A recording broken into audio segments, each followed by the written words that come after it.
Okay, welcome to prospecting session 10. Thank you so much for joining. We have a special guest today, Miss Natalie Palmer. And before I introduce her, we're going to go a little high level of what we're talking about. As always, I will share my screen. And luckily for everybody that's joining, I will be doing a lot less speaking today. So that's good. And you're going to hear some amazing content from Natalie.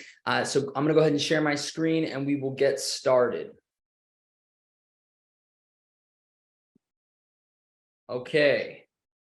As always, thumbs up if you can see my screen.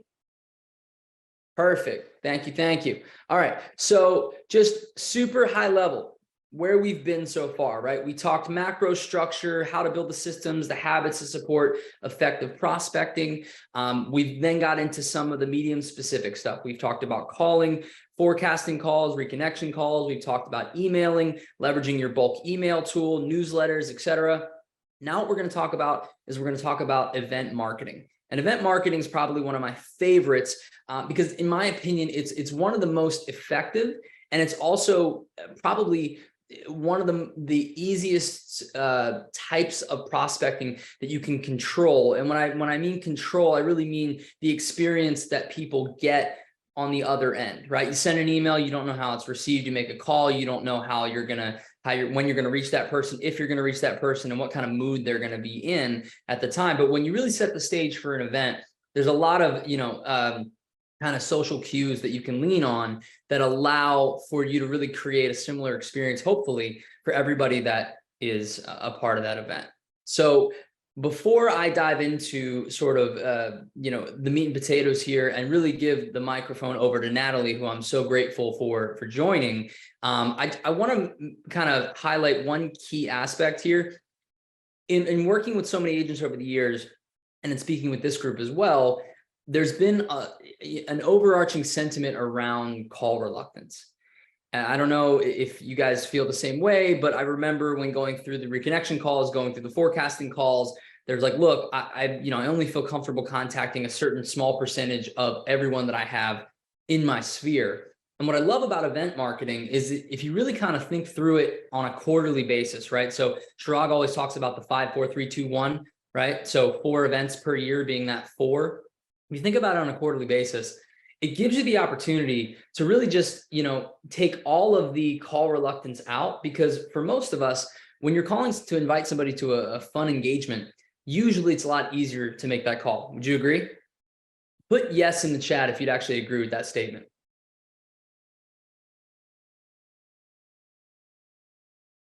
Thank you, Jim. Okay, perfect.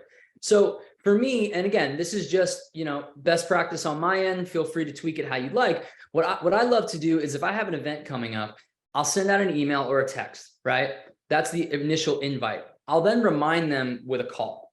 I love to give people the why behind, why I'm thinking of them, why I'm inviting them, why I think they'll enjoy it, and who they're going to meet, right? Really make sure that they're emotionally engaged into this event, because people are busy, right? So if you just sort of send an email and say, I've got this event happening, they may or may not make it, but if you're able to connect with them, even if they don't attend the event, that'll still be a quality interaction that you'll have, and obviously give you the opportunity to go in many different directions with your relationship and a great check-in point.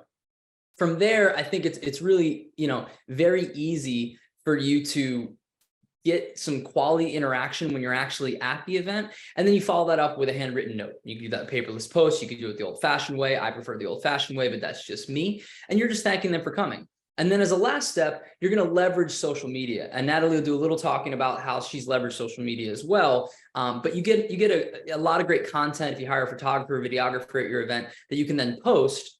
And that kind of bridges the gap until you come back around and you invite the next group of people to your upcoming event. So just wanted to point that out. Last thing before I turn it over to Natalie, the client event playbook. If you have not taken a look at this, it's linked here. Please do. I'm actually going to click on it right now and show you just really high level why I love it so much, but we don't have the time because I don't want to take it from Natalie to go through the event playbook. But guys, I mean, really, this was something that was put together by CSC, and I think it's gold, even if it's just a reminder of some of the things you could be doing or some of the pro tips therein that you may have overlooked. because I know when you put on an event, there's a lot of moving parts there. So clicking into this now, in this playbook, again, just super high level, you're going to see all types of events. 21 up events, VIP dinners, family fun day, photo shoots, golf outing, fitness classes, etc. Within that, you'll see, like I mentioned, you'll see some pro tips. Okay. So make sure you pay attention to those. This is after years of putting on events, things that have been amalgamated into sort of the highest level best practices. And again, you may be a whiz at throwing events, but take a look at this one more time. It's a great refresher, if nothing else. Okay.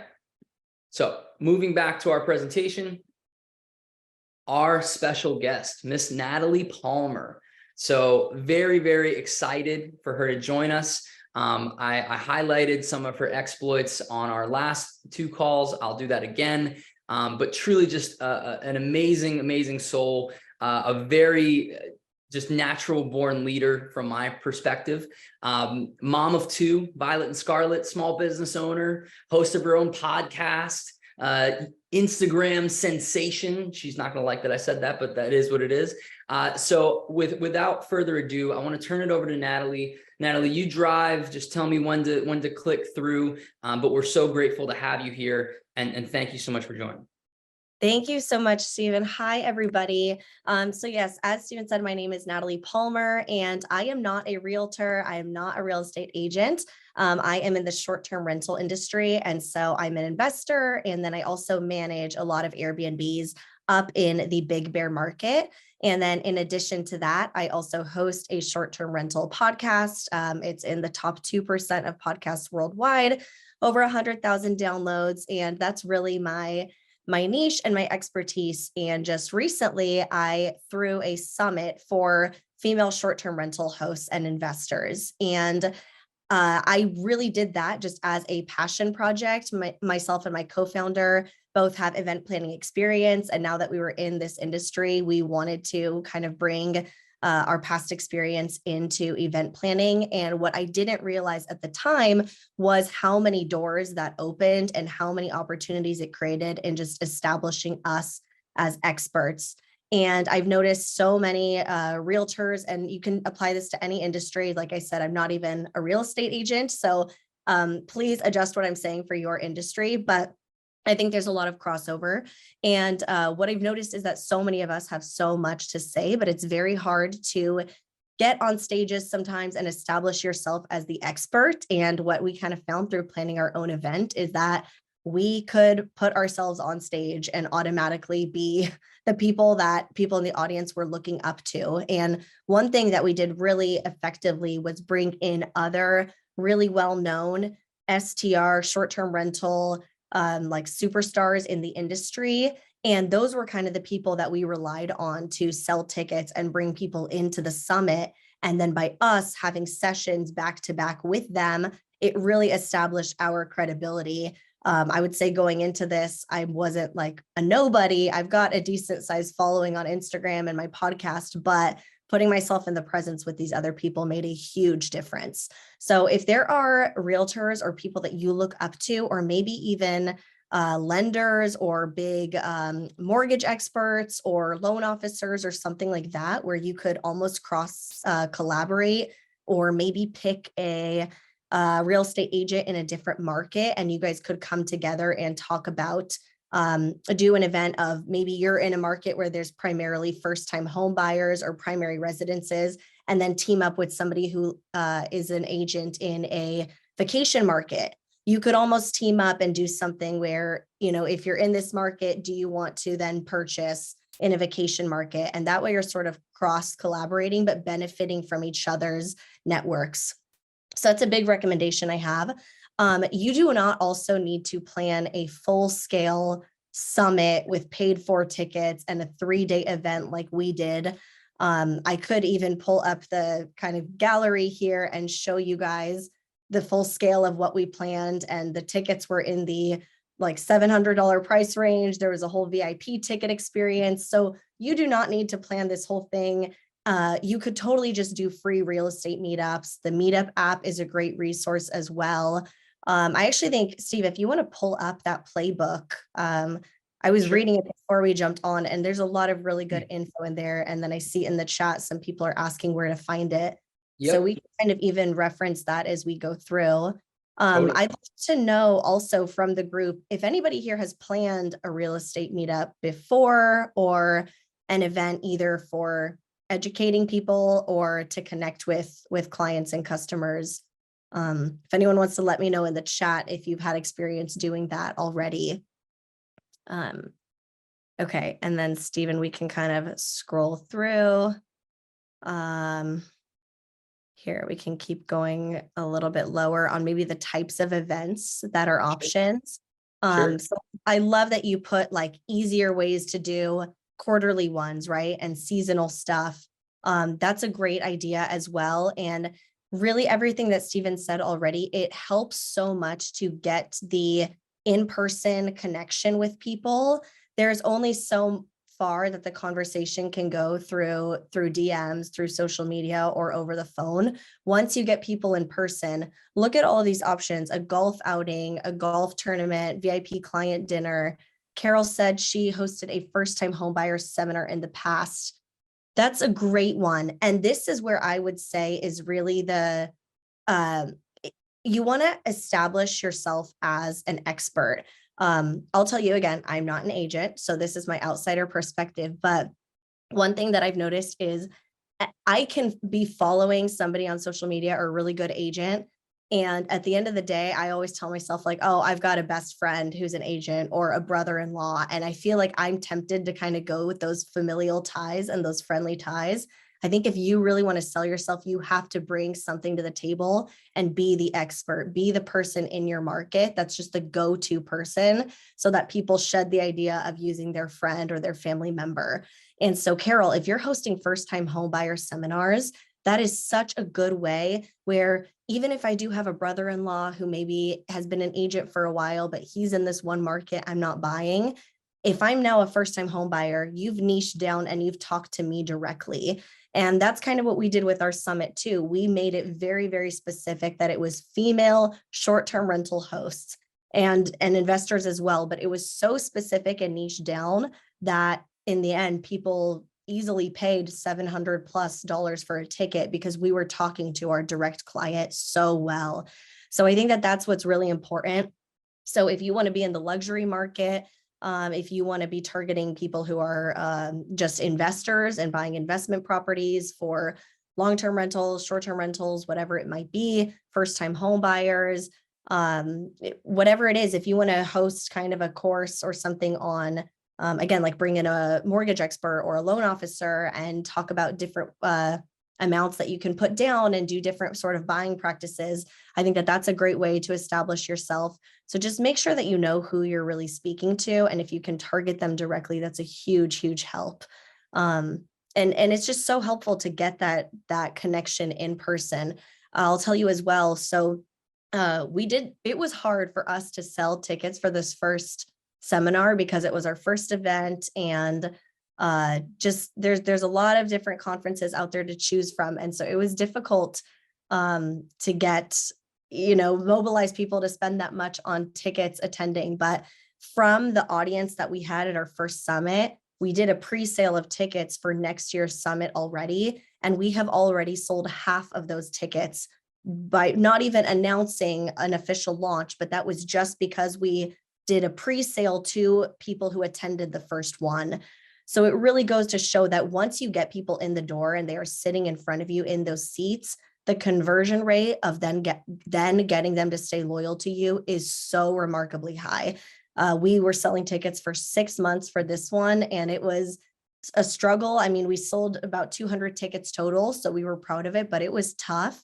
And now we've already sold 100 tickets pre-sale for next year's event, not even having a public link. That was just to the existing audience. So do not overlook this. There is some logistics that go into planning events. We can also talk about sponsorships. This is a huge portion, getting sponsors to cover the cost of your event. Probably the most important thing, so that you're not in the hole for it. But do not overlook this. It does take some work, and you want to make sure that it's a good event. Refreshments, air conditioning, bathrooms that are clean, parking. You do have to think through all those logistics with the venue you pick. But it's crazy how just getting people in person and being able to just make eye contact with them and talk for a couple minutes can make such a huge difference. And I'm just going to interject really, really quickly, kind of just to double down on something that Natalie already said, but really, when you're thinking through your events, right, there's a whole list here: golf outings, fitness classes, etc. Pick the ones that are very authentic to you, right? Or pick the ones that have an aspirational identity that you're passionate about, right? So if you're not a fitness enthusiast, but you really want to be, and you want to get more involved in being healthier in the coming year, you're going to attract people that also share that sentiment, right? And that's going to be your tribe. So don't be afraid to really just kind of ask yourself, okay, like, what would I actually like to go to? And those are going to be, because ultimately, I think events carry with them an inherent value, but they become more or less valuable based on how authentic the experience is when people actually go there. Right. Mm-hmm. And we've all been to an event where we sat there, the speaker doesn't seem engaged, it seems like, he's checking a box or she's checking a box. And it's like, why did I even take the time to do this? Right. But we've also been to events where it blew our expectations and just was wildly impactful and kind of a pivot point for us, where we said, wow, things kind of changed for me after I went to that event. And that's kind of what you're looking to do, even on a smaller scale. Every time you plan an event, even if it's something as small as a fitness class, someone might walk in there and be like, wow, actually, I made a friend. It's amazing. Like, now I have this friend that I didn't have before. And then they have all these wonderful experiences thereafter, which, by the way, in the mind gets attributed to you because you put them together. And so you're always going to stay top of mind. The last thing I'll say also, and then I'll turn it back over to Natalie, because I'm sure all of you are like, Steve, shush, is just the fact that the cliff is so high to schedule an event. Because yes, once you do it a couple times and you start to get in a rhythm, you're gonna figure out your vendors, your strategic partners, your sponsorships, that they're kind of the usual suspects and that kind of thing. You're also going to start to realize, like, there's a couple pitfalls that Natalie already just highlighted, like making sure the details with the bathrooms are accurate, that the vendor is on point, etc. But think about this. I mean, how few people actually in your space, realtors, actually are great at putting on events. So you immediately put yourself at the top of the pack just by kind of clearing that hurdle, if you will. So I know it can be a little bit of a lift initially, but I think you're going to find that if you can just start to really get your tribe. Thank you, Ann. I appreciate that. If you can start to build your tribe around your events, it takes a lot of the pressure off you for business development. You just have to think of great experiences that you can create, which a lot of you guys are masters at anyway, just because you do that every time you host an open house or every time you're just touring properties. You really are creating an experience for somebody, and you've become masters of that. So I think this is a natural bridge to taking it to the next level. And I would just highly, highly recommend that if you're not incorporating event marketing into your prospecting, that you should moving forward. Yeah, that was great info. So 2 things Stephen said I really want to touch on: making the event you throw authentic to yourself. That is so important, because people can see through if you are just trying to follow trends or something that doesn't feel like it's authentic to you. I think that's a great idea. If you want to do like a Pilates mimosa brunch, and that's something that you would actually do for yourself, it's going to attract the clients that will want to work with you anyway. So just make sure you are planning things that are authentic to you. And that's, again, kind of goes to, how we are able to now pre-sell so many tickets for next year, because we spoke so directly to the right audience that we were catering to and appealing to, that it's just now our summit is such a natural fit for them that they will keep coming back and being customers of our summit year after year. So make sure that you are planning something that's actually attracting the clientele you want to work with. And there's something else, Stephen, you said I wanted to hone in on, and I don't remember. Sponsors, maybe. Shoot. I was just talking about how difficult it is to put on events initially, and then that was it. That was it. Okay, perfect. Because yes, and exactly what Stephen said, it is tough to put on events. There are these logistics, and again, a lot of times people, if it is too hot in the room, if it is too cold in the room, these are minor things, but if the food is cold or something, or they run out of drinks, people will remember that stuff. And so make sure, a huge tip is to hire some sort of event coordinator. And if this is like a free event, you don't need to hire some full on, day of coordinator, but have a designated assistant, somebody that's just there to, again, if the toilet paper ran out in the bathroom, have somebody that's going to go flag down the owner of the venue or the manager and tell them to refill that. You do not want to be bothered with that. You are throwing this event so that you can get in front of your clients face to face and be shaking hands and talking to them.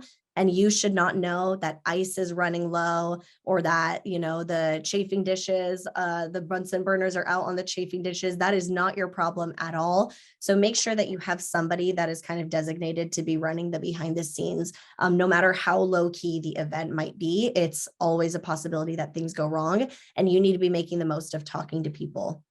I think that's a phenomenal point. How many times have we gone to an event or held an event ourselves, and you get that awkward when you walk in, someone goes, "Oh, hi, thank you so much for coming." And they're shaking your hand, but they're looking past your head, and you can see this like nervous energy just welling up inside them because something horrific has just happened, or they've just gotten a phone call from somebody outside and needs their attention.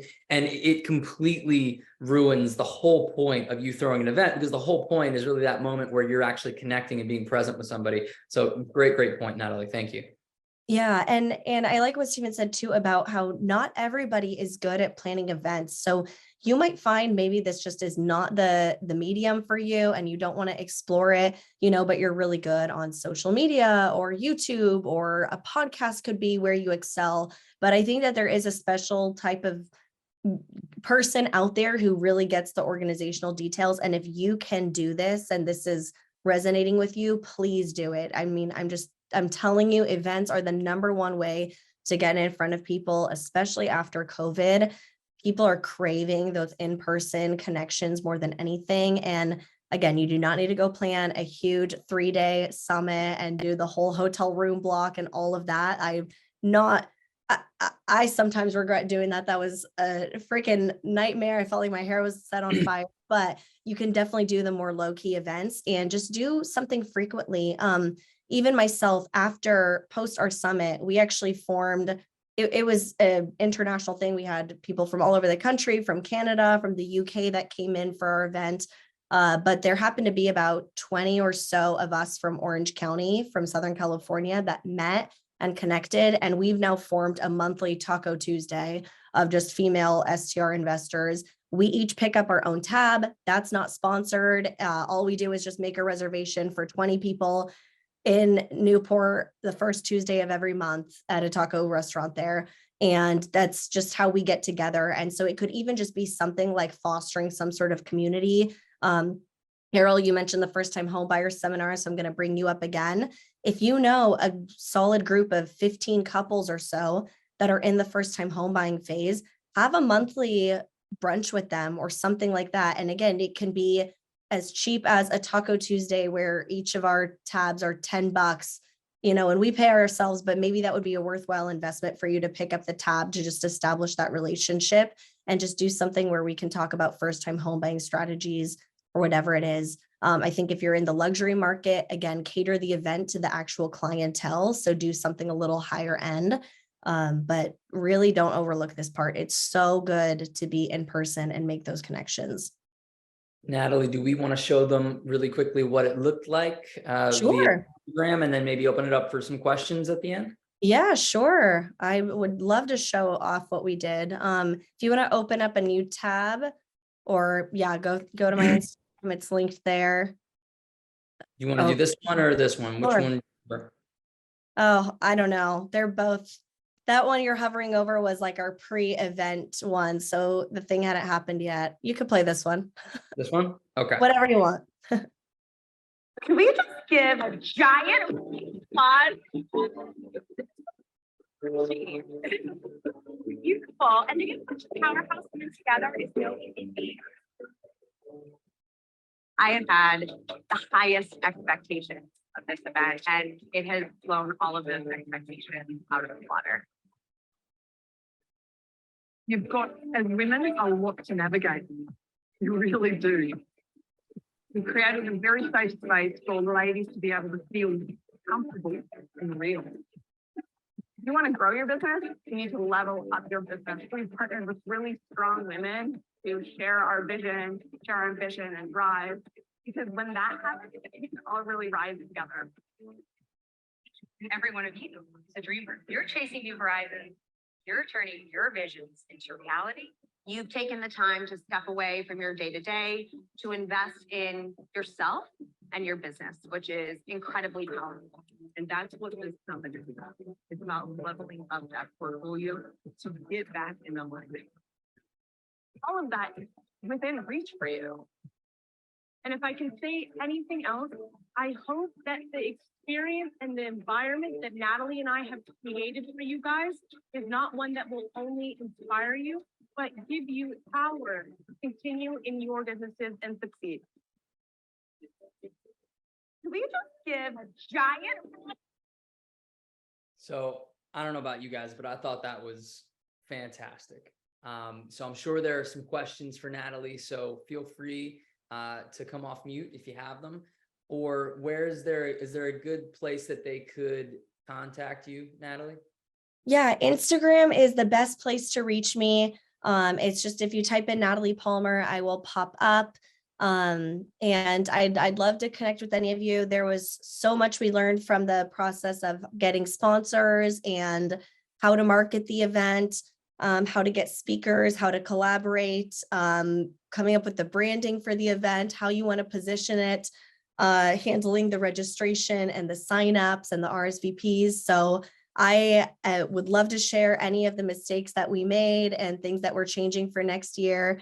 But yeah, ultimately, I just really encourage, no matter how small the event is, again, you do not need, we spent over 200,000 on our whole thing. I am not by any means encouraging you to go ahead and do that, but just really give this a try, because the in-person connection is just the most valuable. I'm sure just any of you from open houses and stuff, if you've connected with people in person, I actually would love to know if we could do like a poll somehow, how many of you have ever had a client call you that you had never met in person before, and they just called you up out of the blue? I would venture that it was a pretty small percentage. I'm guessing most of your clients ever have had some sort of in-person connection with you. So yeah, I just, please reach out and let me know any questions you guys have when it comes to event planning and how to use this to establish your brand. I just thought of one more point I'll drop. When you are doing your event too, please make sure to actually provide value at the event itself. Please make sure, because I've just heard from a lot of other events and stuff that one huge pet peeve people have is when they go to something, especially if they pay money to go to something, and then feel like the whole thing was just a sales pitch for the next event. So don't use this time to pitch a mastermind or a course, or just sell yourself over and over and over and tell them to use you. Genuinely provide value. If somebody showed up to this event, especially if they paid, they want to leave with a nugget that day. So make sure that you keep the focus on that. And then you can always tell them where to reach out to you later and what you specialize in, but don't make that just a sales pitch. You have to provide value there. Fantastic point. And thank you, Natalie. In the last few minutes here, are there any questions for Natalie? Feel free to come off mute and just go right ahead. Well, I just want to add one little thing about the first time home buyer seminar. Okay, so I did quite a few of these, and one time just one person showed up. That was it. Mm-hmm. And this only happened once, but you know, the weather was terrible. You know, this one woman came, and you know, we just went on like, hey, you're here, we're here, you know. And so even in that situation, you can't even look at that as a fail, because when you're sitting there doing an open house, if you pick up one prospect off that open house, you've won that open house. You don't have to concentrate on everybody. So for our business, and considering, I think the dollar amount, at least we have in the Bay Area, anything that you're going to get is going to be good. So don't be shy and think that you failed if you don't get a huge turnout. Another time of year you might, you know, it just depends, you know, people come out, you know, like a New Year's resolution for buying, you know, on the beginning of the year. But our inventory is very seasonal. So, you know, you start at the beginning of the year and it's pouring rain and, you know, not everyone comes. But then as you go further into the spring, maybe 3 months later, you know, you're going to get a lot more people. So And that's that's all a I wanted to add. phenomenal ad, Carol. Thank you so much. It brings up one last point. I don't want to create a litany of the don't do's, but like, how many of us have been to an event that was sparsely populated and the person throwing the event is clearly just upset about it, right? They're just very down negative, and it takes all the air out of the room. I mean, you're sitting there saying, well, I'm here.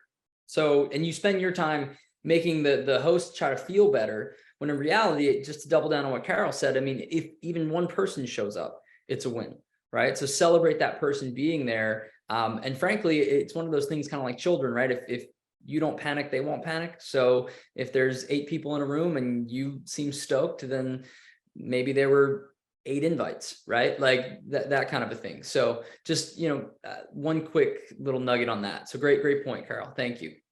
I'll throw in one thing too. And yeah, perfect attitude. Whoever takes the time to show up, please give them a solid experience and really take the time to get to know them if they came, however few people it might be. But one thing I've learned too is that there's the expression, when people pay, they pay attention. I know we talked a lot about possibly doing free events as your first ones just to kind of get the ball rolling. I would not ever be afraid to even just do like a $5 event or a $10 event and a pre-sign up, because when people just RSVP to something for free, the things happen and they might fall through. But even just paying as much as $5 or $10, people take the time to put it in their calendar and really make a point to show up. So if you are struggling with attendance, it's almost like a reverse psychology. You would think that a free event is more attractive to people, but sometimes making them put a little bit of skin in the game and pay something.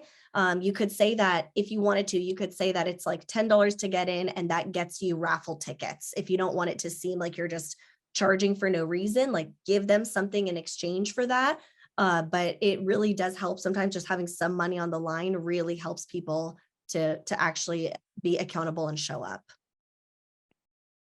Well said.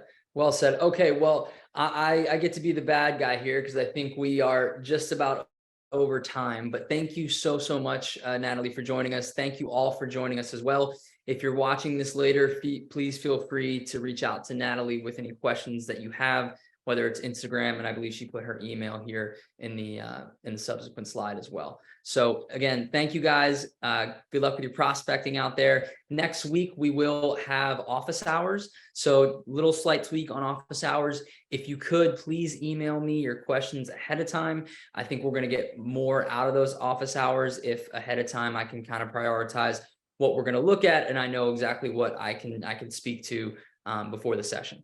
Okay. Thank you guys again. Have an amazing week. Bye.